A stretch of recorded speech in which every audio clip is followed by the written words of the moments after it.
CRO-AM Connections, connecting with Croatian-Americans through conversation and events to share our culture.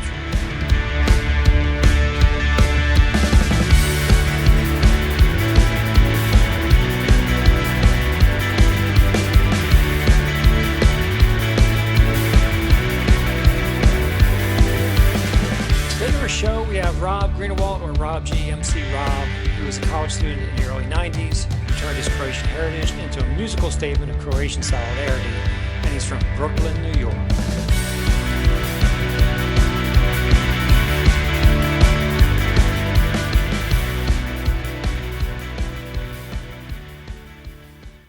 Thank you all for joining us today. Dobro nam došli. Today on our show, we have Rob Greenawalt, or Rob G, MC Rob G. He was a college student in the early 1990s who turned his Croatian heritage into a musical statement of solidarity.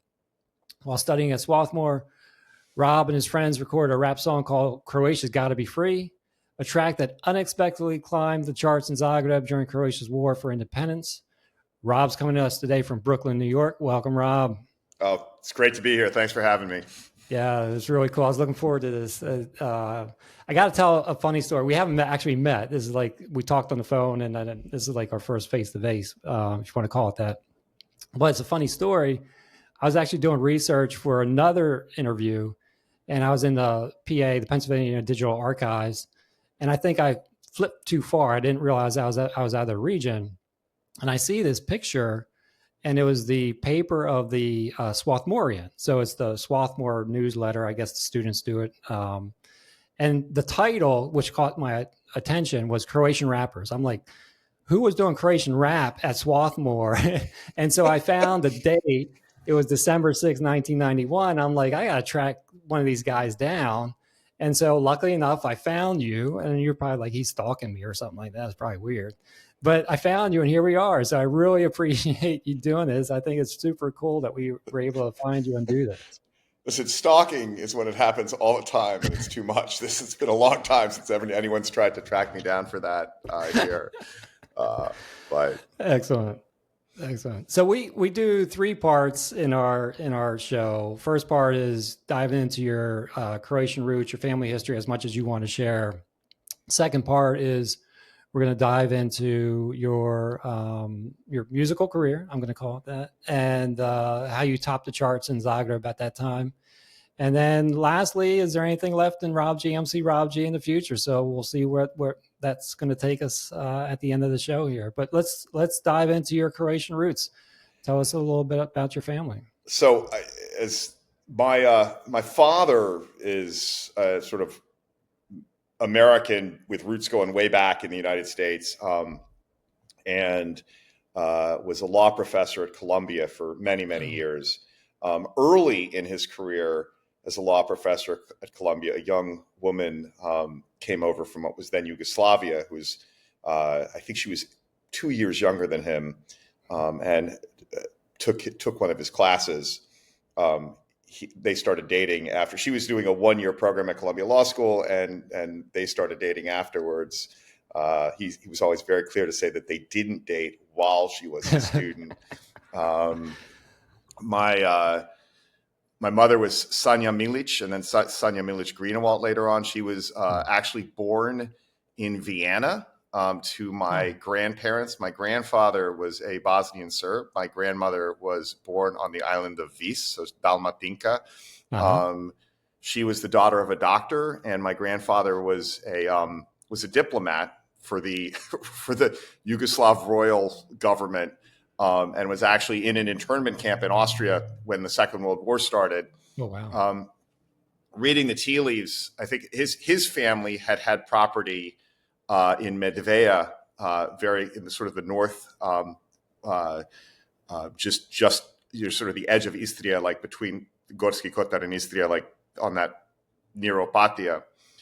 And as they spent most of the Second World War in Belgrade, and then moved to Opatija at the end of the Second World War, my mother told stories of like the Allies. When the Allies were bombing Belgrade, that my grandparents told her those were the Easter Bunny was dropping eggs. Oh God. Yeah. And she grew up, but so from like a very young age, grew up in Opatija, talked about getting balloons from GIs that weren't really balloons. They were other rubber things that were being handed out by GIs at the time. And had this sort of what was for her an idyllic childhood in communist Yugoslavia in this tourist town. My grandfather worked as a he realized that any political aspirations would put him into serious risk. But at least for him, as long as he wasn't critical of the government, he was largely left alone. And he worked as a small town lawyer in Opatija, representing the interests mostly of foreigners who had business there, and gave up on any sort of political or diplomatic aspirations. Although later, as Tito sort of opened up Yugoslavia, he would travel the world on sort of international law conferences. My mother was able to come and study in the United States, never being a member of the Communist Party. My mother was actually very clear that when my father would ask her, I think it was comparative law, like, well, what's the communist answer to this? She was like, well, I'm not a communist, but this is what the textbook says. And she never practiced law in the United States. And part of that was that she loved going back to her hometown of Opatija so much. And the apartment, you realize the apartment that they lived in has been in 4 different countries, or maybe 5, because there was Austro-Hungarian Empire. And that was like when we did renovations, they said, the electricity goes back to the Austro-Hungarian Empire. And I thought they were joking. And no, it does go back to the early 1900s. And then Italy. And then there was, for a brief moment in the Second World War, there was, when Italy surrendered to the Allies, but before sort of officially, Germany came in and took over northern Italy and those other areas of the northern that had been under Italian control. But in between that, there was a 7-day Republic of Opatija. And then Opatija was part of Yugoslavia, and now it's part of Croatia. So, that hometown was what drew her back always. And we would go she would take us back at the end of May, and we'd stay there with our grandparents until like the first week of September. We'd usually miss the last couple of days of school and sometimes come back after the first day of school and just spend 3 months at a time, 5-minute walk from the beach. Friends would be like, when are the Americans coming? We were the Americans. This is likely. There were no Americans. We were the only Americans in Croatia. How old were you your first time then? I was born at the end of October, and we went in that first May. So I've been, and I think I've with 2 exceptions, I've been back every single summer, including the summer that the war started. Yeah, and I was back the next summer in Opatija because thankfully Opatija was ice.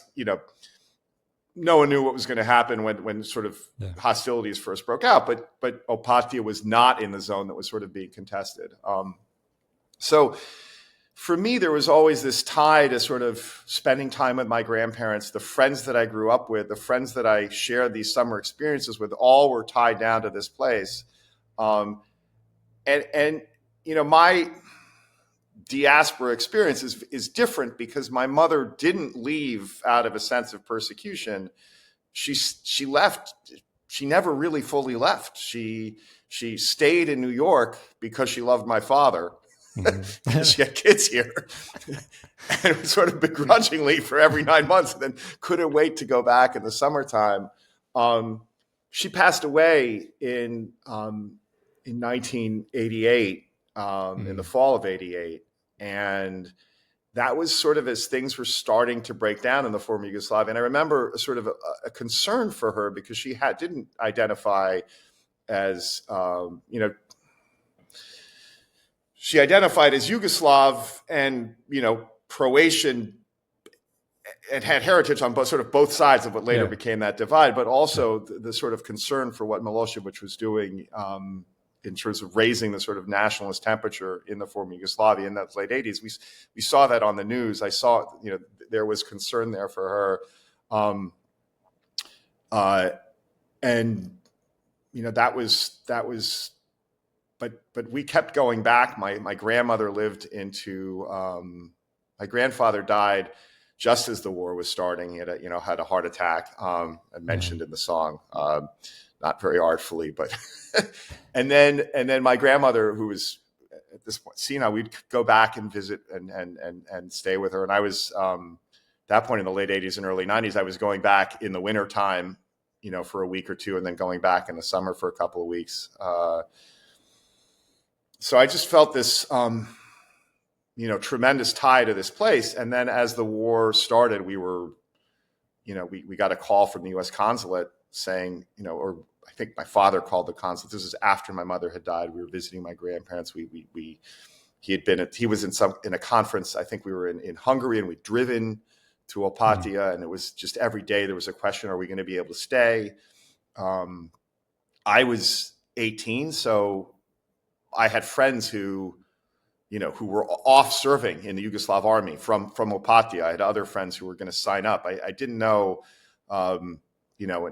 we got the call from the consulate. There was a boat leaving Opatia that was going to take us to Trieste, which is just right around the bottom of the Istrian Peninsula. Yeah. And I didn't know when I was going to come back. And in the meantime, I had, started a sort of silly self-identified as a rapper in Opatia, based on a band that never really got off the ground at Swarthmore, all based on my growing up in New York and knowing how to do the Running Man.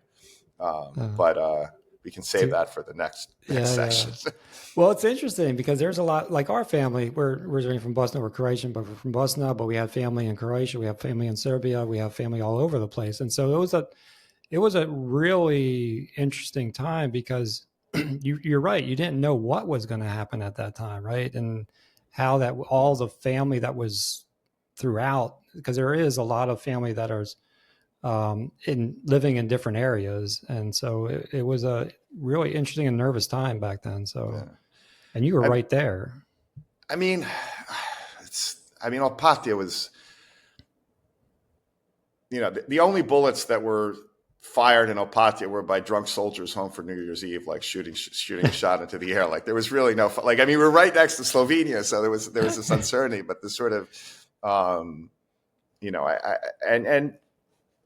we have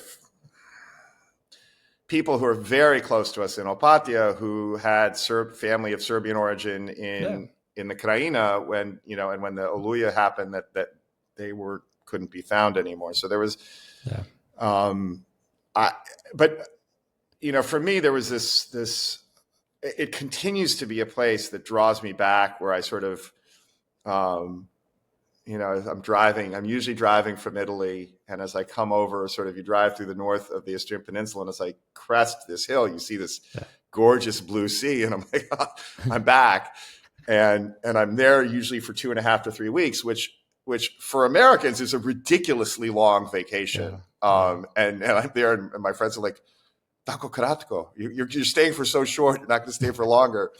But I also, there was there was a shared culture between Croatia, Serbia, Bosnia, and it's interesting to see how all of that is that kind of appreciated again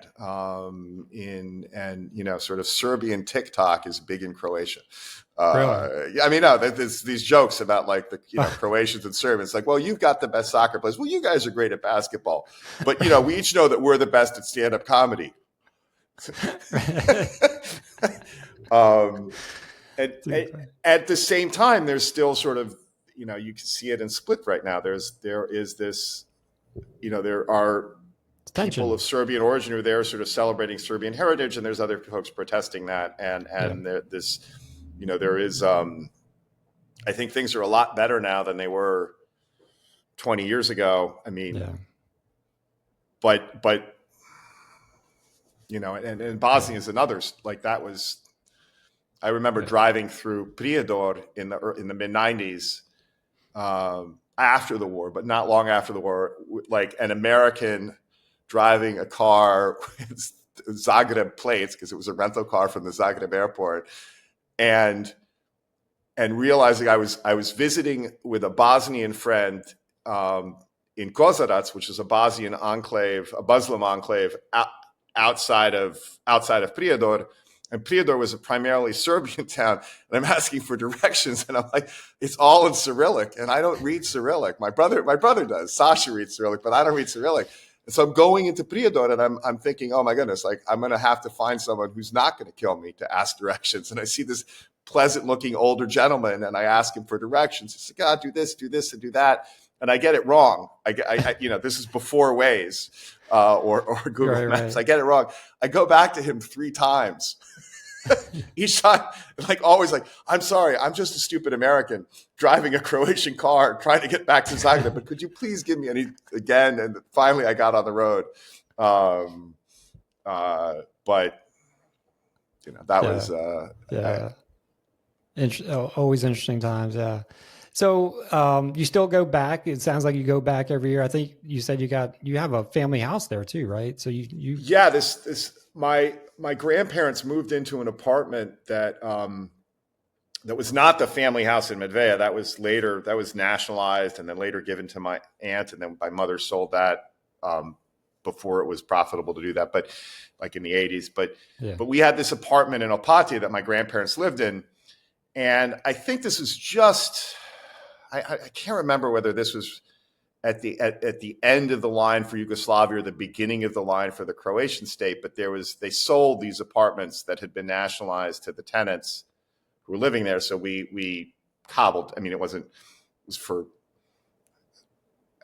this was like the late 90s, and it was like $20,000, or early 90s, and it was $20,000 to buy this apartment that now is a very nice apartment in Opatija. Real estate prices, but crazy high. But it's sort of, my brothers and I each have a 1/3 share in it, and it's not really worth it. It might be tempting if one of us owned it outright to sell it and be like, well, but we each get to use it absolutely as much as we want to, and we sort of keep that connection. We've got it, we've redecorated it, sort of renovated it, and it's a lovely place to go with our families. And that's nice. It's a very nice home base to have. Oh, nice. So I'm going to take you back to your Swarthmore days. I think if I get this right, you were an English major, right? I was an English major at Swarthmore. That's right. I was. Yeah, so a white guy. And so how the rap influence, right? Where did that start? Well, look, I grew up on 116th and Riverside Drive in New York City, which is not how most people who grew up on 116th and Riverside Drive in New York City talk. So Columbia professor, son of a Columbia professor, living in that Columbia University neighborhood with a mother who was very overprotective. So it was like, don't go north of 120th Street and don't go south of 110th. Like I was in high school before I took the subway down to the Village by myself. But I grew up in New York City in the late 80s and early 90s, traveling around New York City. And while I was the least street smart, I went to a school that still exists, went all the way through high school, then it still exists as a K through 8, St. Hilda's and St. Hugh's school, that was not exactly that rough and tumble.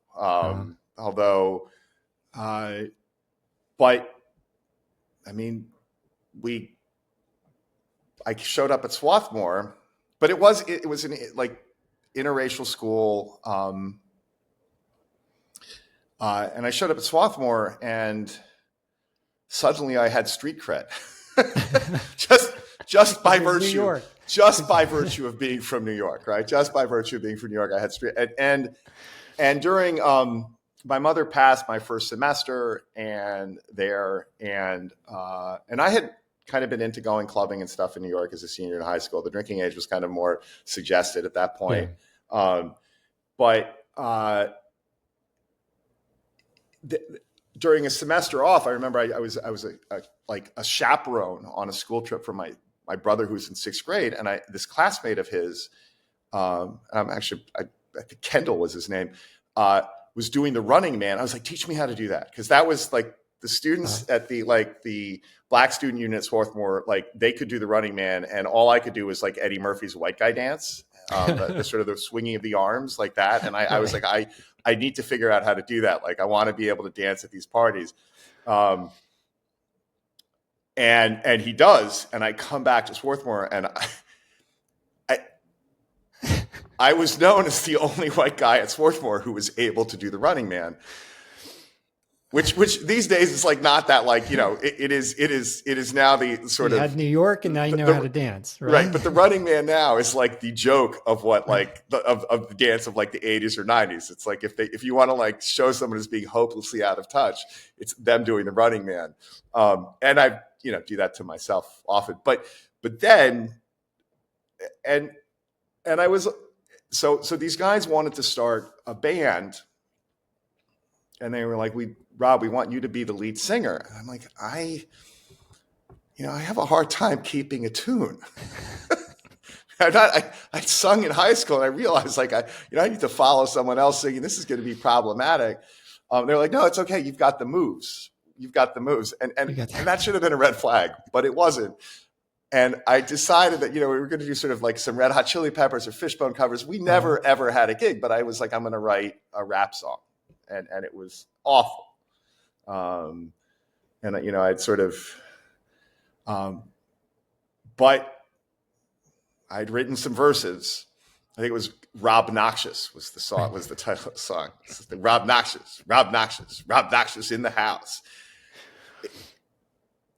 I'm embarrassed to this day, but I went that summer to Croatia, and there was this crew of sort of rap fans in Croatia.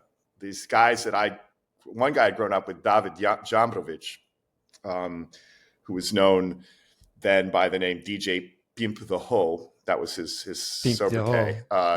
He's now not too happy about that, because he's moved. I think he's moved to. He lives in Texas now. He was in Vegas for a while, and he married a woman and has kind of gotten into like the prosperity gospel thing. So trying to kind of put some distance between that and his past. I did warn him that was a name that might not have the same staying power as MC Rob G. But we would go to these clubs, and they would play the same music every night. It was like a small tourist town, these small clubs, and like they'd play 3 or 4 hip hop songs, and me and these guys would wait for the hip hop songs to come on, and this had been going on for a couple of years.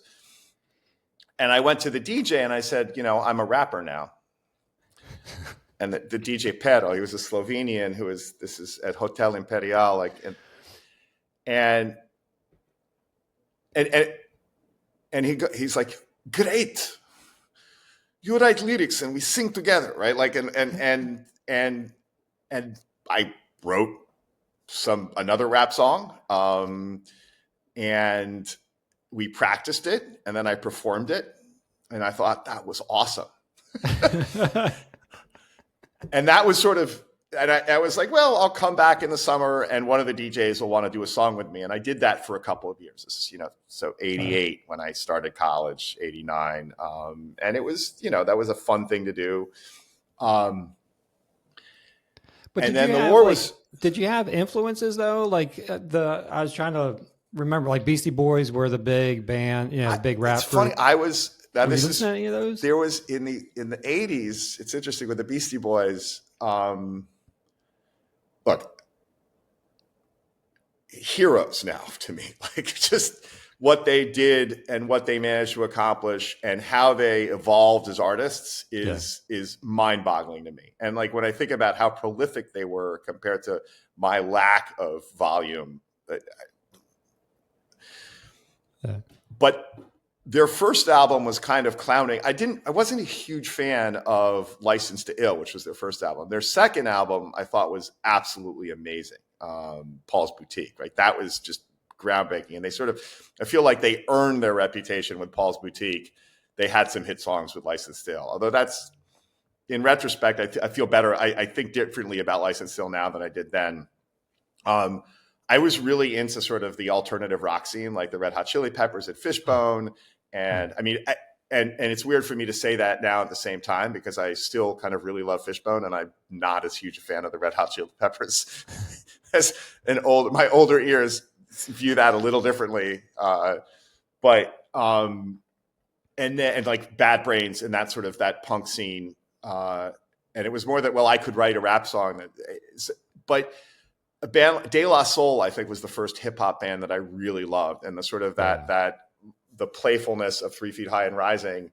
But if I was trying to, so I was maybe going with that sort of, silly dance stuff. But if I was trying to emulate someone with when I ended up doing the political song, it would have been Chuck D from Public Enemy, because that was sort of and people would ask me like, Rob G, Rob G, are you the Croatian Vanilla Ice? I'm like, hell no, I'm the Croatian Chuck D. And they would be like, oh, we see. But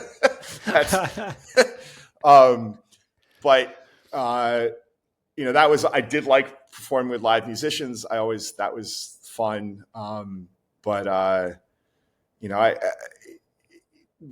There are folks who were sort of really deep into hip hop long before they even thought about writing a rap song. And I sort of, that was, for whatever, that wasn't me necessarily. That was like, I saw, and as I think about sort of the quality of what I was doing, like just as a hip hop song, Croatia's Gotta Be Free isn't really that great. I can come up with all sorts of problems with like how I'm rhyming. It's even simplistic for that time. But I wasn't competing against anyone. There was no one else who was like doing English language pro-Croatian hip hop music at the time.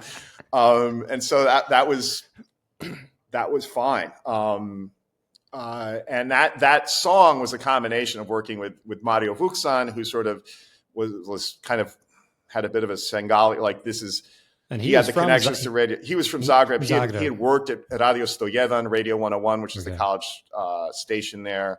But I ended up writing the song in Croatia before I ever brought it to Mario, because I was there as the war was starting. And I was like, I've got to do something political here instead of just like, this isn't like everyone's worried, everyone's upset, and I'm going to write something about that. And obviously there was, the final song had an additional verse, that because, my grandfather hadn't passed yet. But I wrote a few verses of the song there, performed it. I was going to perform it another night, and then we got the call to leave. And it was sort of the same, and people liked it. And I got back to school in the fall, like this terror about what was going on that we just left behind, and these words that I'd written. And I thought, well, I'll share it with Mario and I'll see what he thinks. And Mario's like, we have to go record this. And he sort of organized some, got some money together, some money from Swarthmore. And we went and recorded a demo song at Chestnut. I don't know why we went to Chestnut. I think Chestnut Studios in Philly, but which was like a really nice recording studio in Philly that we had no business. Like the most expensive recordings I ever did were at the beginning of my career, with like the least knowledge about like what goes on in a studio, or how to even sing with like when you're hearing yourself with headphones. Yeah. It's a different animal, and it was like my first, it was a learning experience, an expensive one, but we got this out of a night of it. We got this like one song that we, I guess $600 we spent on, and this 91 on like one song and a cassette that he sent over to his connect at Radio 101. We had another friend, Van Curtis, who's I think in Arizona now, from Arizona, right? Yeah, he was sort of helping with. He was more into the music and sort of was helping with that side of it. Vuksan had like a music idea and like that sort of, so that the original version of the song, the sampling was sort of stuff that he chose, and he'd done some DJing, so it wasn't like, and I kind of thought, okay, we did our bit, like record a song, someone might hear it. I'm good. I should probably at some point in time figure out how to be a student. I hadn't really done that yet. And a week later, it's like, it sent it by mail, like a cassette, like to Europe. So it takes a week to get there. And, they get it, and we find out that they've played it. I think the first day they had it, they played it. was it 18 times in the first 6 hours they had the song or something like that, 18 or 20 times in the first six. So it was like every 20 minutes they were playing the song again. Now this was Radio 101, which was the sort of student popular music, like radio station in Zagreb at the time. It wasn't like the national radio station. So, but their, you know, their chart was, I think it was now. It was, I'm confused. I don't know which was number one and which was number three, but it was Don't Cry. Don't Cry. And when it first, the first, it was like Don't Cry by Guns N' Roses. Croatia's Gotta Be Free. Yep. And then The Fly by U2. And then number 1 and 3 flipped, but we stayed like on that chart for like 10 weeks at number 2. Yeah. And then we had full of ourselves, we decided to book a week of studio time, which I think basically my father ended up paying for most of that, which was that was more expensive. I mean, that was like almost like a semester of college at the time. And again at Chestnut Studios, and again with like because we're like, well, this is big. You know, we really need to take advantage of this. We're going to fundraise. We're going to do all that. And of course, by the time we finished recording, things had kind of died down a little bit, and we had a whole bunch of CDs that I still have some of. We did sort of a mini tour of New York, of the U.S., where we got flown out to Chicago knowing like 2 songs. Played like at the Croatian Cultural Center in Urbana, Illinois, and then we played a show in Cleveland, which was pretty cool. But by the time we played in Cleveland, people were kind of less into it, and we had this raucous crowd that was like really into us in Chicago. Like they'd all come to see us play. And this was, just for, felt great. It did it was just felt amazing. And then sort of as the war got sort of a little bit farther from the front of people's minds, and the show that we booked in New York was sort of underattended, and we had these T-shirts that said we'd ordered T-shirts that were finally ready to be sold. And they misspelled Croatian on the back of it. So that was, but I mean, in all of it, like when I think about sort of the money that went into it and all that, it was all about this. It may have been inefficient, but it was at a time when people over there really had like felt forgotten completely. And I don't think we changed any minds in the United States, but we certainly made people feel less alone over there. And the reaction to the song in the Croatian media was significant. We were on the front page of the Philly Inquirer. On the Friday before, it was the Friday after Thanksgiving, I think. So the day that nobody buys a paper, but we were front page of the Philly Inquirer. Yeah, but Philly, New York Times, right? We were in like a student section, the college campus life section of the New York Times. And UPI ran stories about you guys too. And I was in the Harper's Index. We were an item in the Harper's Index. That's pretty on cool. The front page. But let me play a clip of the song "Croatia's Gotta Be Free," and then we'll get back to what you were talking about there, because I think it's I think it's kind of cool, so I want to play it a little bit.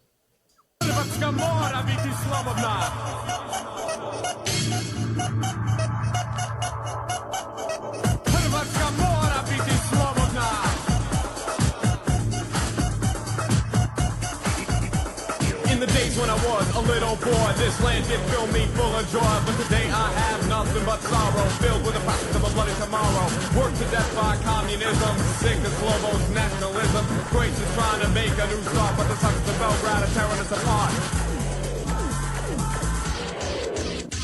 My heart goes out to my man, Two's man. Homeboys doing the best that they can. A shout goes out to the hot SA, trying to find a better way. Last but not least, yes, of course, a shout goes out to the Croatian Defense Force. Oslobodi nas Slobe, Oslobodi nas Slobe, Oslobodi nas Slobe. Croatia's got to be free. Oslobodi nas Slobe, Oslobodi nas Slobe. So there you go. I played it just first like 60 seconds. That was really cool. And you got a catchy refrain tune there, right? That got some attention about Slobo. Oh well, there's the only Croatian language section of the song is O Slobodi nas Slobe, which is because Slobodan is this name of freedom, so free us from Slobo. That was not how the song was known in Croatia, though. Really? No, they were like, MC Robji, can I use a 4-letter word on this podcast? Is that Yeah. Oh, you're the fuck Slobo guy. Yeah. Fuck Slobodan Milosevic. That's you. So that was in Croatia. It was known entirely as the fuck Slobodan Milosevic song. But then your other song, Dubrovnik is Burning, that's the one that topped the charts and was at number one for another 10 weeks or so, right? I think that Dubrovnik is Burning didn't get nearly the sort of the press and the attention that Croatia's Got to Be Free. I think Dubrovnik is Burning kind of shot to number one and kind of faded off the charts, partly because by the time it came out, Dubrovnik was no longer burning. There was a delay in, and that was the sort of we covered. It was a mix of a rap and a cover of a U2 song, Sunday Bloody Sunday. We got a girl named Maya. Now I'm forgetting her last name, but Maya sang, lovely voice, good friend at school who I'm now embarrassed to forget her last name. She sang the Sunday Bloody Sunday sections and did an amazing job on that. So that was fun. That was I had never seen Dubrovnik at the time I recorded that song. I've been back since. But I got to go to Dubrovnik in between recording that song and it becoming, sort of a Game of Thrones center for Game of Thrones tourism. But you were also on I think I remember you saying compilation. There was a couple of compilation CDs you guys were on, or you were on. Yeah. Excuse me. So this band, Ugly Leaders, was this sort of Rijeka rap band that was they were, I think it's fair to say, along with a guy named MC Buffalo who passed recently, they were kind of the forerunners and leaders of like the Rijeka hip hop scene. And they were friends of mine that I would have hung out with, and I'd name check them in the Croatia's Got to Be Free song. So when I'd come back to Croatia in the summertime, it was very convenient to have a native English speaking rapper to guest with them on songs. So there's a few songs that one of them, like 100% Cotton, I think has been lost to the sands of time. That one, I walked back some of my praise of Tujman, but it was not nearly as successful as the song. I said, fuck Slobo. And then there is sort of a video that, like, the only like music video that I have that survived is for a song called On the Mic, where I recorded, out of the 4 verses of that song, I sang 2 of them. I basically wrote the song for Savin, MC Condom X, and this was another interesting name. I said, listen, you can't call yourself that. It's going to be really offensive to Muslims if you call yourselves MC Condom X. And he's like, but I am Muslim. And I said, well, and I got nothing to say.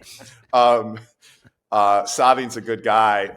He had come in and said, MC Robji, last night I smoked a lot of shit and I wrote these lyrics. And it was like, 40 lines, and he needed like 16.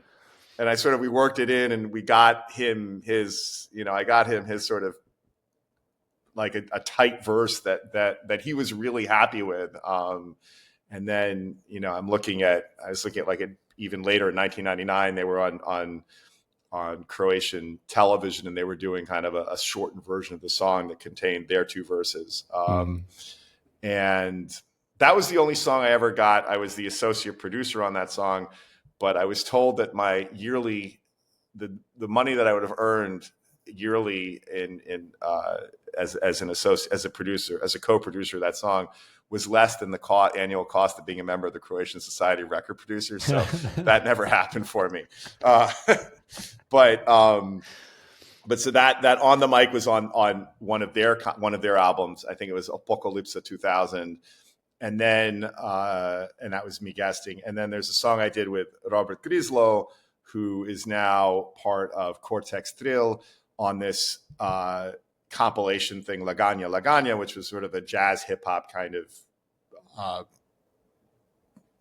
vibe in like, that was in the late, like I think mid to late 90s that came out. Laganja Laganja 2, with the unfortunate, like I had no input on what was going to be the project name, but he chose Quananza, which I later said was, I think he's since acknowledged that was not the most appropriate name for two white guys doing a smooth rap, like kind of a smooth jazzy rap song. But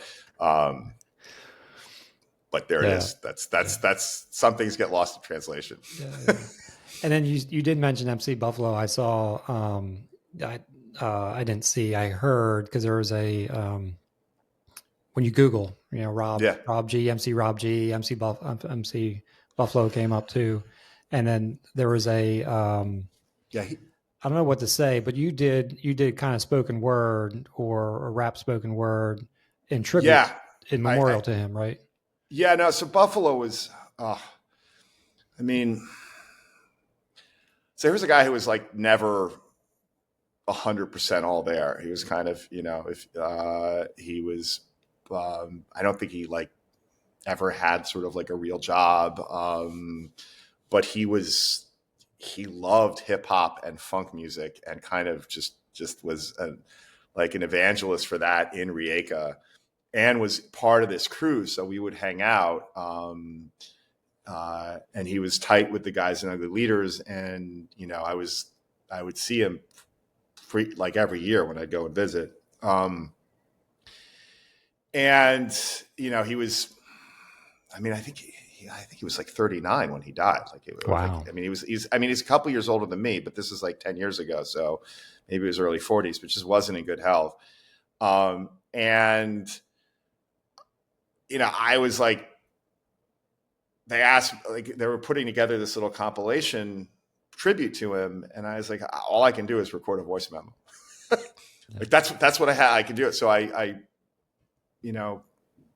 read, and I basically it's all call outs to his song titles. And like the whole sort of thing is just referring to songs. So people who knew his music would know. He did a version of, all right. So like Gangster Paradise, right? Mm-hmm. Like Paradise is a tomato, and like was tomato. So you like did something about like a tomato, and like, and then another song called Prokleti Fajo, which is like, goddamn beans. And then we'll talk about, what is it? Like, Šveca njona basu, to je something nas, taj koji nosi poziv, to je šugav pas. So, I remember like sneaking onto the bus, that's our way. Anyone who has a bus pass, he's a lazy dog, like that. It rhymes. And I'm not even giving it justice, but that was sort of like the song it is. So I just tried to like, honor what he'd done kind of with that. And it was just a small little snippet, and the people who were fans of his who heard it appreciated it, but it wasn't, that sort of, he's still remembered. There's still, there's walls in Rijeka that have his, graffiti up there. And it was nice to be asked to do that. And it was nice to be remembered as someone who sort of had a role in that,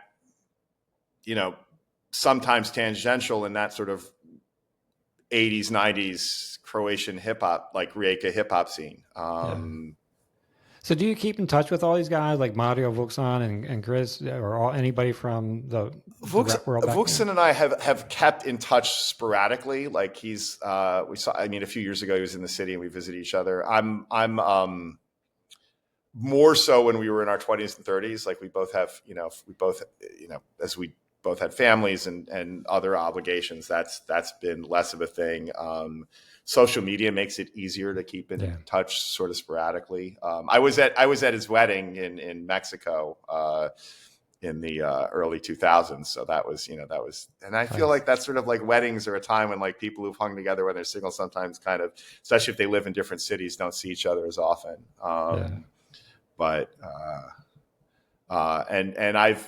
Van was at that wedding as well. And I've occasionally in touch with him. I'm not as in touch with the guys I was in college, and I've lost like the guy who was always like David from Ugly Leaders was always an organizer. And so he'd always organize things in Rijeka when, come and visit so that we like get together, or, there'd be a project or some plan for something to happen. And that would result in us getting together.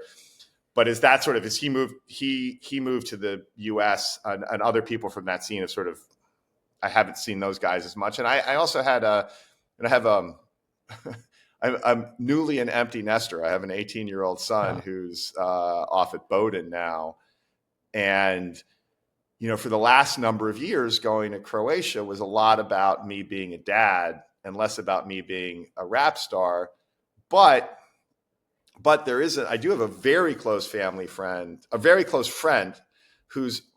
his mother was best friends with my mother growing up. And his name is Davor Vucetic, and he was the bassist for a band called Dr. Steel, which was like the a Rijeka band, Croatians, but they were like, this is still when in Yugoslavia, they were like trying to be the Balkan Scorpions. And like they like kind of do that. And they were successful. They were sort of very successful metal band in Yugoslavia, but that market in Croatia was small. But he's a sort of bassist DJ, kind of has some projects. So I've done some things with him. Sometimes I'm lazy and just sort of repeat old rap verses, but I've recorded a couple of things with him over the years. And we hang out a lot. Cool. So I have friends from when I was younger who I still see a lot. Less so on this musical but so I got to ask, is your son impressed? Does he know about your rap career? He's embarrassed by it, rightfully so. No, this is a problem. I was working at a school.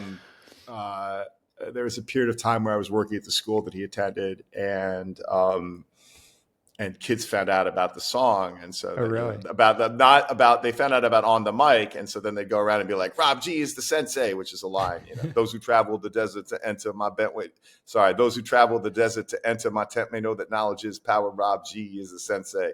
That was out of the pocket, but I didn't have a beat, so but they'd be like, Rob G is the sensei, Rob G is the sensei, and he just but he's a musician. He plays guitar and has a love for music, and that's exciting to me. Has a much better singing voice than I ever will. So yeah. So your Croatian is really good. I actually caught you on another podcast. It's a bar in Patia, right? It's Konoba. It's actually a guy's converted garage. They had it as it's a converted garage that like it was a get together spot during COVID. But Sandy, I've known him for ages, and Marina, she worked at Novi List, which is the Rijeka newspaper, for many years.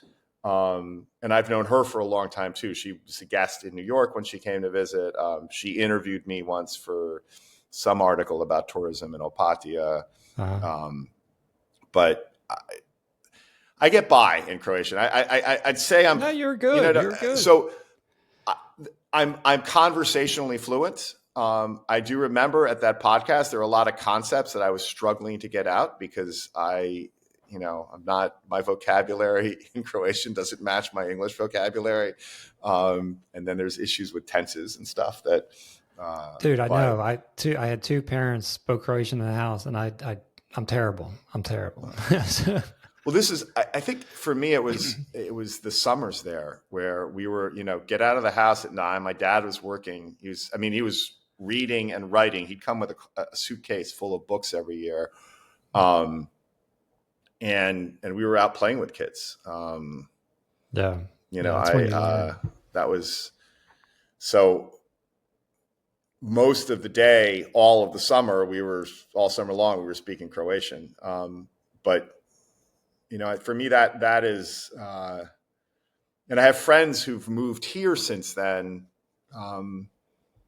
from there, one friend who I knew there who moved to New York, from Zagreb, and we speak, we'll speak, his English is better than my Croatian, but he'll humor me and speak Croatian with me. It's practice. You need to practice, right? That's absolutely. What we need. Yeah. So towards the end here, the future is MC Rob G coming out of retirement. Anything in the works? No, done. I'll never say never. It's really, I don't know if you know, it's easy to get me start rapping again. I think for me, there's this sort of idea of I was never popular enough to be a nostalgia act, and this always was this question of, for me, performing was always, it was a fun thing to do when I was there, but I wasn't usually the one pushing. I need to do something. It was, hey Rob, come and rap on this song with us, and like, you got it. I'll be there. I'll be in the studio. Hey, we should do this. I was, you could say I was lazy. I wasn't motivated, but it was more that it was a chance to connect with folks, not sort of me trying to push something on people. And if that opportunity were to arise, if someone, if Dalva was like, I'm putting together a funk song and I need a rapper, I'm there. A more recent song I did was a guy from Rijeka moved to Vancouver. This is a more recent, 8 years ago. And I was traveling through, and he's like, let's put something together. And okay, let's do that. But no one's knocking down at my door to get me to drop rhymes, unless they're trying to embarrass my son, in which case that could happen. Other than that, I teach college at a community college in Brooklyn. I'm teaching somewhere in the middle of my rap career, I managed to get a law degree and practice law for a few years. And I teach at this community college, and then on the weekends I teach skiing up in the Catskills. Nice, and that's a lot of fun.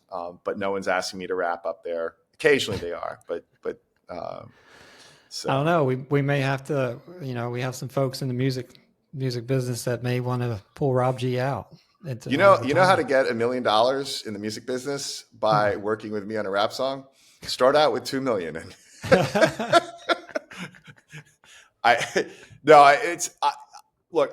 When I have an opportunity, if there's people playing, sometimes there's a band that's playing in Opatia, and they'll go up and I'll do sort of a freestyle thing with them. That's always fun. It's not something that's it's not calling you. It's not like I got to do. I mean, it is. It's not something. It's a little bit like, no. I sit here talking. I'm like, I still got the skills. I can get back on the mic. I did a few years back come in second in a karaoke contest in Reno, Nevada, doing my cover of Young MC's "Bust a Move," and I thought, wow, this is, nice. Yes, that was. But these days, I'm more of a Johnny Cash when it comes to karaoke. Take advantage of my baritone and my limited range. But I still, for me, it's about. Like for me, the rap song was about this sort of need that was felt at the time, or the needing to communicate with folks there. And now I need to get back there. I need to see my friends. Yeah. I need to remember. I go back there and I remember my mother in a way that in that place where we grew up. So I still feel this tremendous connection to Opatia, to that region, to those people, to Croatia. And I get to sort of live that in a every summer in a way that's, and here when I'm seeing friends, when I'm sharing that cultural thing, and having that song is something that I did, is something that that is a, it feels almost silly because like there were friends of mine who were fighting, who were in the army, but having done something and having had that opportunity to have that is for me still the sort of, it's a comfort that I sort of honored my mother's love for the country, our love for the country, and honored my friends by singing that song. There's nothing that's that as compelling as that, kind of, other than sort of feeding the ego, which I've got plenty of other ways to do that these days. Yeah, but you shouldn't knock what you did. I mean, I think we were all trying to figure out how to support back then, right? And I think, what we did, we could do at that time is what we did. And I think we did a lot of joking around tonight, but I think you should be proud of that. I think what you guys did, I appreciate it, was supporting a country that was going through turmoil, and that's the tools that you had at the time. And so be proud of that. I mean, no, I am. And it continues to be like, I continue to be touched when like I'm there and people are like, you did that song. Like, remember it being, it's not a bad thing to be remembered as the Fuck Slobo guy. That's right. And I joke about it, but like, it comes from a point of like, I'm not mocking that. If I'm mocking anyone, it's me, but like the that is, I'm always thrilled to go back. I'm always thrilled when I get a chance to speak Croatian. And I'm thrilled that I live in a city where there's that sort of, I could stop at Munsandeli, get Cevapi and Ivar and just like not specifically Croatian, but I'm trying to and kajmak and then some Croatian sausages and go up and put them on the grill in the Catskills. And, it's good. That's a good time.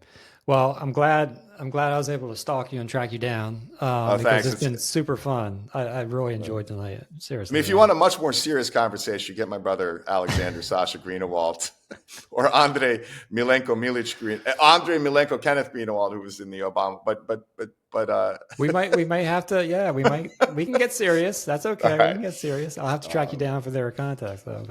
But Rob, really appreciate tonight. It's been thanks, great. Man. It's been a blast, and I'll send you. I need to stick around for a little bit because we need to. Yeah. We're gonna wrap up here.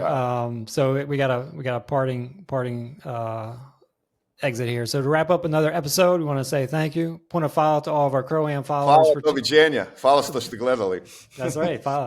For tuning in to Filthy 46 Productions for their editing and production expertise. So until next time, Živeli Hrvati, veliki poz I Bog. Do Virginia. Hip hop. Hip hop, hip hop, hip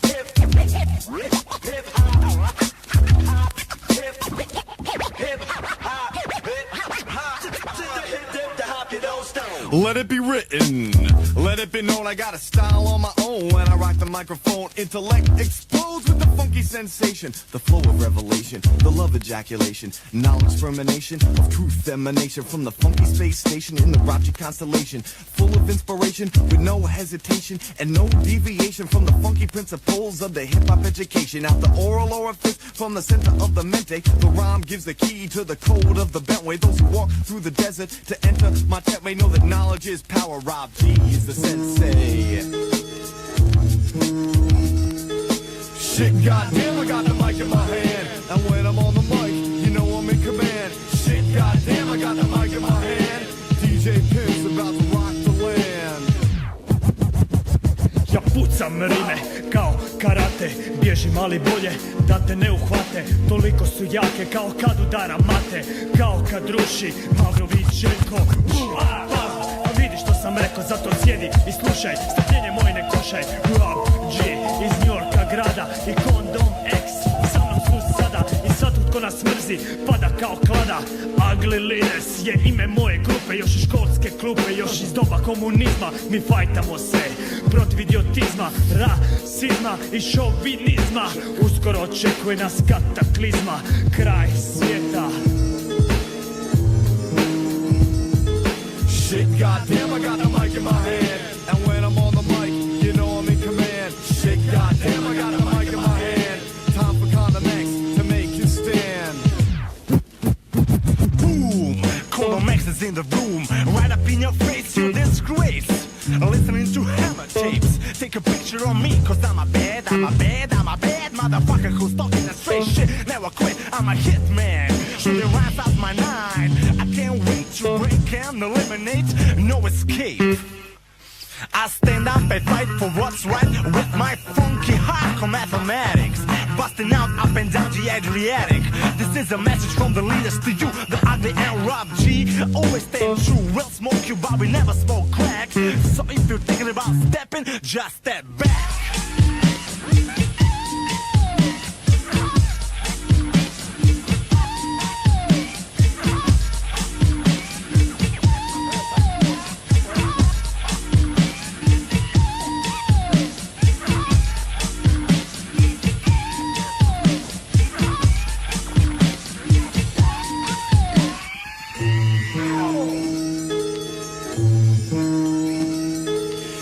Goddamn, I got the mic in my hand. DJ Pimp the whole with Condom X understand. Shit, goddamn, I got the mic in my hand, and when I'm on the mic, I'm in command. That was an accident.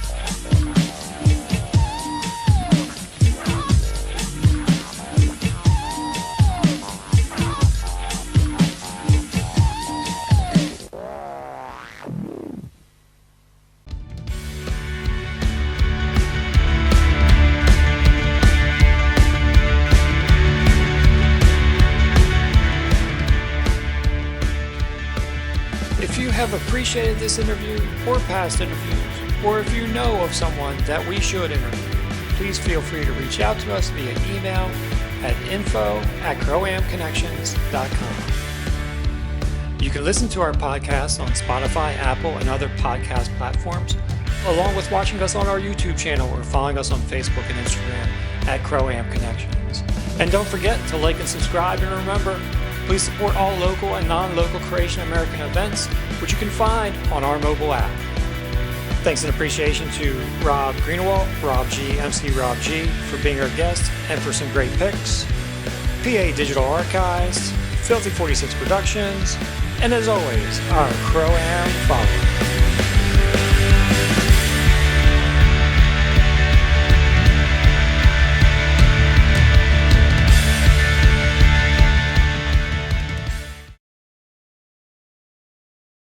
Follow.